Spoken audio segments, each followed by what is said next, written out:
All right, joining us now, Arkansas Republican Senator Tom Cotton, a Republican who serves on the Senate Intelligence Committee. Senator, welcome back. Let's start with this conversation about U.S. boots on the ground.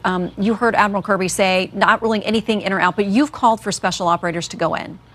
We have specially trained warriors in the Army and the Navy whose main mission is to rescue American hostages wherever they may be. Of course, those decisions have to be made based on the intelligence and the facts on the ground, but it should never be ruled out that American soldiers will save American lives. This is the worst attack on Jews since the Holocaust, but it's also one of the worst terrorist attacks on the American people in recent times as well. We now have 29 Americans killed, and at latest reporting, 14 who are unaccounted for. So if there is an opportunity for America's elite warriors to save American citizens, that's the responsibility of our government. It's not the responsibility of the government of Israel. So we're all now still trying to make sense of this. I don't think we can. Hamas operates in a way that, well, I don't know if this was just about sheer terror, if it was just trying to take Jewish lives or what it was. But there's one opinion piece over the New York Times has this theory, perhaps because Hamas knew that Israel would then respond by inflicting even more suffering on Gazans in ways that would make Hamas more popular. Do you worry that what's happening now will lend credence to the argument that Hamas makes to disaffected young people, that Israel is the oppressor, that it needs to be wiped out?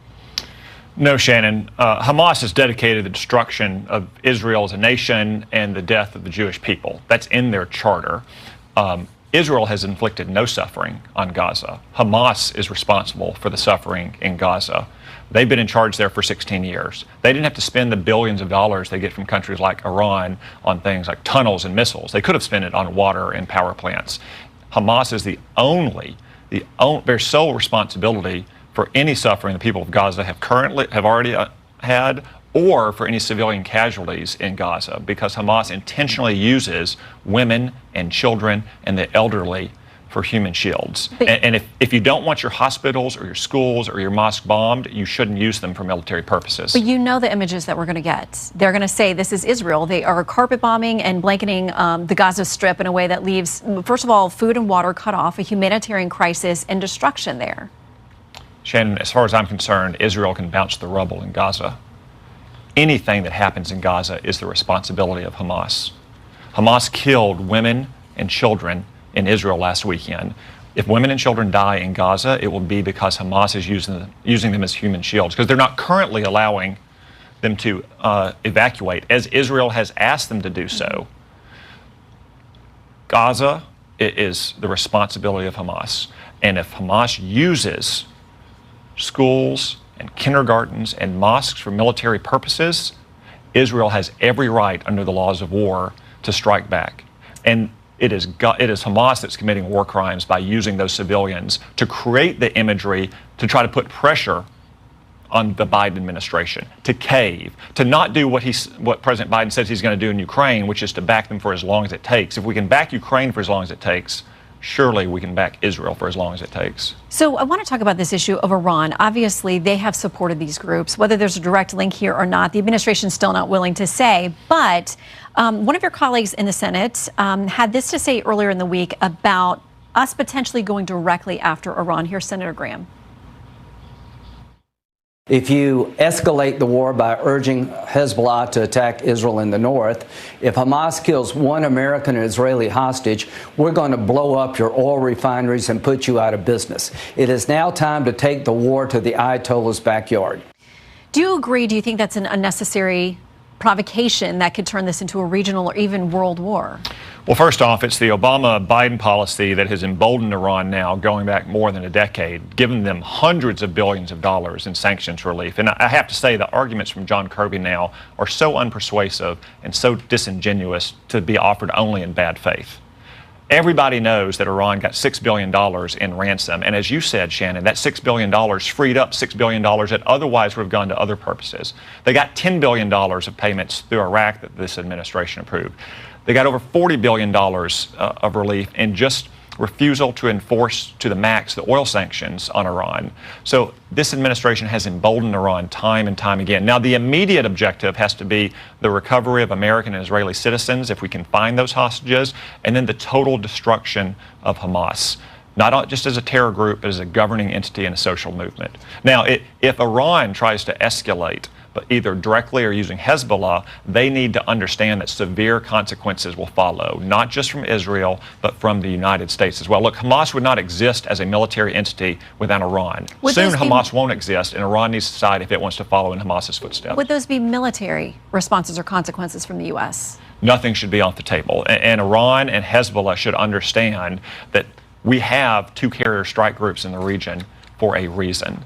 And we are not going to sit by and let Iran and its cat's paws like Hamas and Hezbollah try to destroy Israel as a nation. We will strike back forcefully. We will protect our interests. This administration needs to conduct a complete reversal of its Iran policy. Again, John Kirby talked about our responses to attacks on our troops.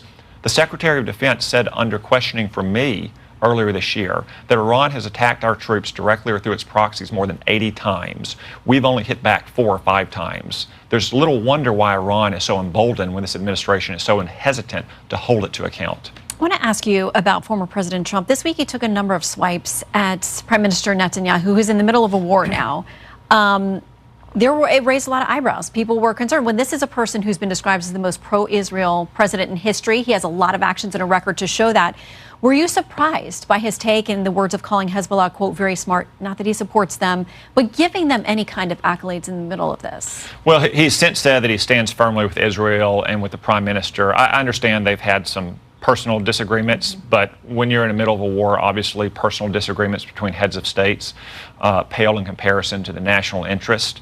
I know that President Biden and Prime Minister Netanyahu have had their differences as well, but he has said that he is going to give unwavering and rock-solid support to the Prime Minister. What concerns me even more is this administration's actions. As I've said, they've been soft on Iran versus President Trump, who was very, very tough on Iran and stood squarely with Israel. And just look more broadly.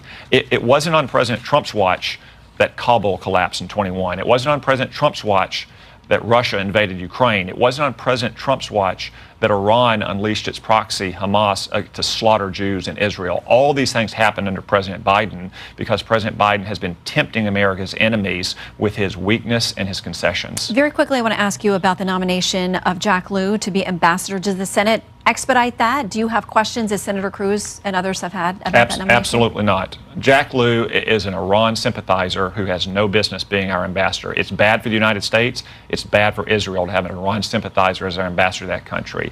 He helped Iran evade American sanctions, and he lied to Congress about it. He defended the Obama administration's refusal to use our veto at the United Nations in the final days of the Obama administration to protect Israel from anti-Semitic resolutions. I know Democrats are saying that we need to confirm Jack Lew quickly to show our support for Israel. I would say it's the exact opposite. We need to defeat Jack Lew's nomination to show that we have a new approach to Iran.